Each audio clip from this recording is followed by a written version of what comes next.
Hello everybody and welcome to this course, Penetration Testing, Kali and more, all you need to know. The course objectives are as follow. You will learn how to do ethical hacking the simplified way.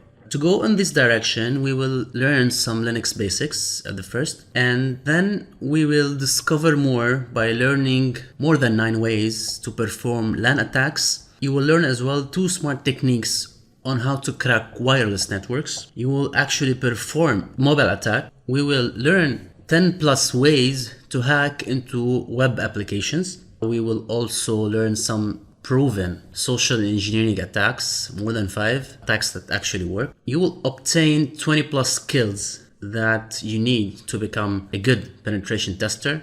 You will be able to make better decisions on how to protect your network, your application, and your IT infrastructure from external attacks. You will as well upgrade your information security skills if you're in this domain. And you will learn how to write a professional penetration testing report to present to your client. This course is for actually anyone who wants to learn how to secure their systems from hackers, anyone who wants to learn how do hackers work in the background, and anyone who's interested to becoming a penetration tester from scratch, from zero to hero. Here we mean that you don't need a prior experience in penetration testing or extensive security experience. You need actually the computer basics and some security literature. Take you through the whole program from A to Z with minimal background required. It's actually good for students as well, in computer science, computer security, and computer engineering students.